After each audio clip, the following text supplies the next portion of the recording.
গোয়েন্দা সংস্থা কি করছে, এনএসআই, ডিজিএফআই, ডিবি এরা কি করছে, এদের কাছে খবর ছিল না?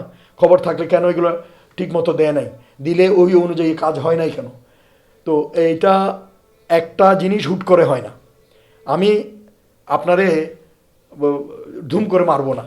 এই যে একটা পরিকল্পনা হয়েছে, আপনি এই যে এই ছেলেটাকে পরিকল্পনা করছে, সে হাদির পাশাপাশি ঘোরাঘুরি করছে, হাদির প্রোগ্রাম কখন কখন খালি রাস্তায় পাবে, তারপরে ও হাতিয়ার ওরে বন্দুক দিছে, ওরে একজনের টাস্কিং দিছে, টাকা দিছে, মারবে, মারার পরে কোথায় যাবে, এই যে পুরো পরিকল্পনাটা এটা তো করছে। তো এর ভিতরে কি তথ্য সংগ্রহ করতে পারে না? আমি তো গোয়েন্দাতে চাকরি করছি, আমি জানি। তো যদি এটা গোয়েন্দা ব্যর্থতা হয়, তাহলে গোয়েন্দা সংস্কার করতে হবে, পরিবর্তন করতে হবে। গোয়েন্দা সংস্থায় যারা আছে তাদেরও পরিবর্তন করতে হবে। দায়িত্বশীল যারা দায়িত্বে ব্যর্থ তাদেরকে রেখে তো কোনো লাভ নেই। ডক্টর ইউনূস সরকার কতটা সফল? স্বরাষ্ট্র উপদেষ্টার পদত্যাগ কি যৌক্তিক? আসলে কিছু কিছু, আচ্ছা প্রথমেই বলি, ডক্টর ইউনূস, আপনি আমাকে যদি 1 to 10 বলেন, 1 থেকে 10-এর ভিতরে কত মার্ক দেব, আমি বলবো 5। এবং আমি বলবো 5 যেটা, এটা উনি একাই করছেন।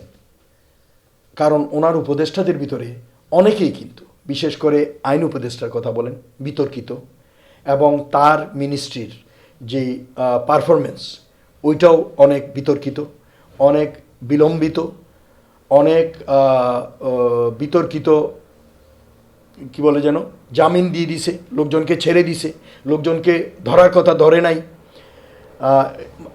ইনফ্যাক্ট স্বরাষ্ট্র আর আইন অঙ্গাঙ্গিভাবে জড়িত, তাদের দুইটার কাজ। তো একইভাবে উনি, আমি এইটা অবশ্য বলতে পারি যে ডক্টর ইউনূস অনেক ভালো কাজ করছেন, এবং উনি যতক্ষণ চলে যাবেন তখন আমরা বুঝতে পারবো যে হোয়াট হি ডিড। কারণ স্পেশালি আমাদের অর্থনীতির ব্যাপারে, আমাদের এই যে ধসে যাওয়া, লুটে পুটে খেয়ে যাওয়া, মানে শুধু ছোবলাটা রেখে গেছে, এই অর্থনীতিকে এই অবস্থায় নিয়ে আসা, এটা ওনার ক্যারিশমেটিক। সবকিছু নিয়ন্ত্রণে আছে। হ্যাঁ, নিয়ন্ত্রণে আছে, একই দামে আছে। তারপর মনে করুন বাংলাদেশ ব্যাংকের রিজার্ভের কথা বলেন, বা এই যে আমাদের কারেন্সির রেট বলেন, কারেন্সির রেট কিন্তু খুব একটা বাড়ে নাই। তারপরে এই একইভাবে এই যে আমাদের যে অর্থনীতির সার্বিক একটা স্ট্যাটাস, এটা কিন্তু ওনার জন্যই হয়েছে। এবং এই ম্যাজিক্যাল ওয়ার্কটা কিন্তু ওনার, এই জাদুটা ওনার, এটা আমরা বুঝতেছি না। আমরা সমালোচনার জন্য অনেকে সমালোচনা করি, আসলে এটা ঠিক না। তবে এইটা অবশ্য ঠিক, ওনার পরিষদে, উপদেষ্টা পরিষদে অনেক লোক, আপনাকে যেটা বললাম, বেশ কয়েকজন বিতর্কিত আছেন, তাদের পারফরমেন্স নিয়ে অনেক সমস্যা আছে। অনেকে তো ঠিকমতো পারফর্মই করতে পারতেছে না, এটা আমরা দেখতেছি। যেমন কে যেন একজন বলতেছিল যে স্বাস্থ্য উপদেষ্টা কোথায়, উনি কি আছে কি নাই তাও তো আমরা জানি না, ওনাকে কোথাও দেখি না, ওনার একটা বক্তব্য শুনি না, ওনার একটা ভিজিট দেখি না। তো এইরকম আসলে আমার কথা হচ্ছে যে আমাদেরকে তো প্রোঅ্যাক্টিভ হইতে হবে। কারণ এই অবস্থায় তো ওরা আসছে এই ভাঙাচোরা জিনিসটাকে একটা লেভেল প্লেইং গ্রাউন্ডে আনার জন্য। তো এইটা করতে গেলে তো কষ্ট করতে হয়। এখন ওনারা হয়ে গেছে বেশি প্রবীণ, অনেক বৃদ্ধ, অসুস্থ, ওনারা ওইভাবে এনার্জি খরচ করতে পারে না, কাজ করতে পারে না। তো শুধু অফিসে বসে তো কাজ হয় না। তো সেই জন্য আপনি দেখেন, যেমন আইন মন্ত্রণালয়ের কথা বলেন, আইন মন্ত্রণালয় মেজর সিনহা হত্যার বিচারের ইয়েটা আজ পর্যন্ত করতে পারলো না, কার্যকরী করতে পারলো না।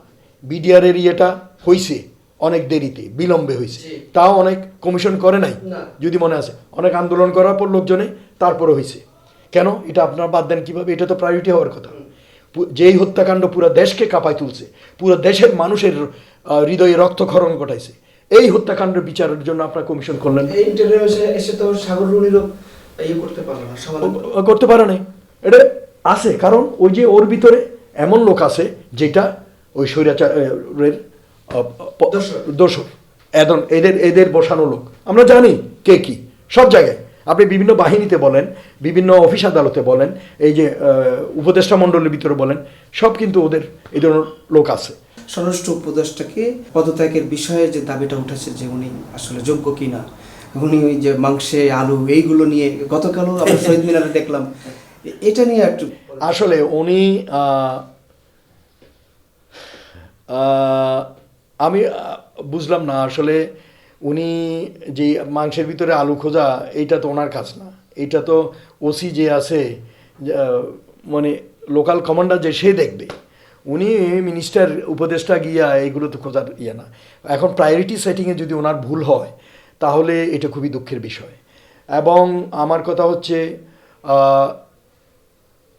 আপনি বড় বড় দেশগুলোতে দেখবেন, এই যে পশ্চিমা দেশের সরকারগুলোতে আপনি দেখবেন কোনো একটা কাজে যদি তাদের ব্যর্থতা হয় তারা নিজের থেকে সরে দাঁড়ায়।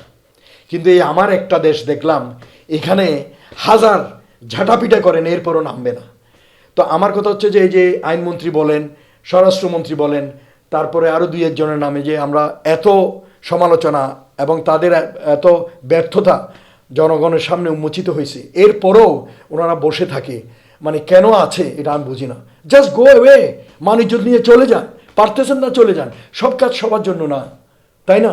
রাষ্ট্র পরিচালনা সবার জন্য না, সেই যাই। তো এখন আমার কথা হচ্ছে যে আইনশৃঙ্খলার পরিস্থিতি উন্নত হয়েছে। আরে নির্বাচন কমিশনার বলতেছে, আরে ভাই আপনি কি জানেন, আপনি তো সচিব মানুষ, এসিতে চাকরি করে করে বেড়াইছেন, আমরা তো মাঠে ময়দানে কাজ করে বড় হয়েছি।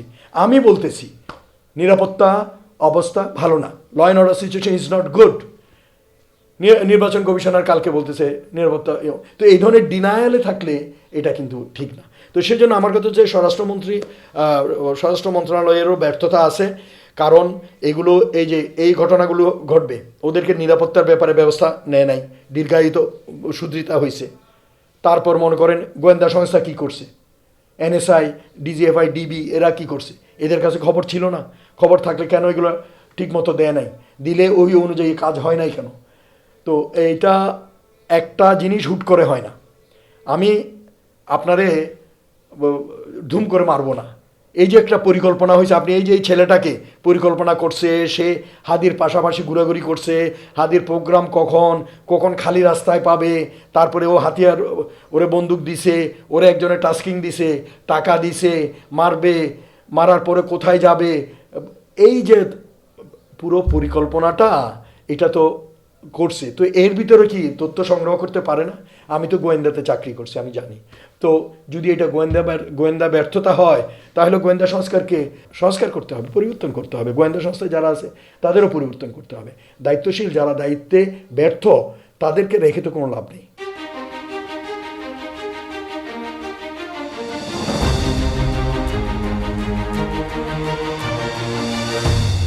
পহেলা জানুয়ারি 2026 ইউটিউব জার্নালিজমের অগ্রদূত changeTV.press সংগ্রাম মুখর 7 বছর পেরিয়ে পা দেবে গৌরবান্বিত 8 বছরে। এই আনন্দ প্রহরী সবাইকে নিরন্তর শুভেচ্ছা।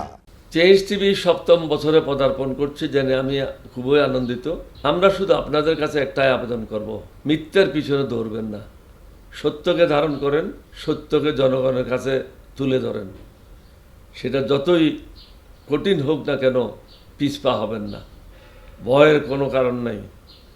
আল্লাহর সাথে থাকেন, আল্লাহ আপনাকে সাহায্য করবে।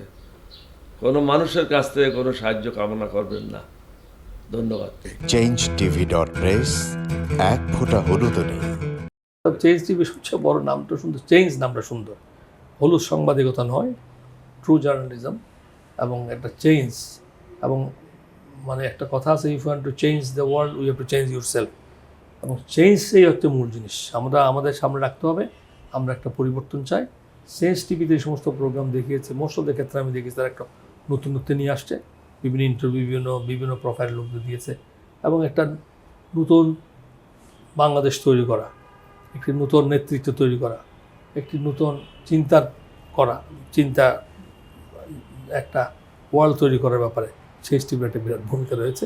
সেজন্য চেঞ্জ টিভিকে আমি ধন্যবাদ। যদিও এটা অনলাইন ওই ধরনের টেলিভিশন না, বাট এটা একটা online TV, but it's very successful. তাই আমি উত্তরোত্তরে সাফল্য কামনা করছি।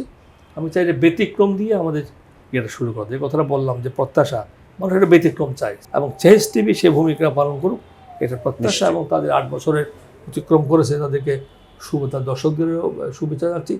যারা তোমরা এটার পিছনে ছিলা, যারা নেপথ্যে কাজ করছো, তাদেরকেও আমি আন্তরিক শুভেচ্ছা জানাচ্ছি।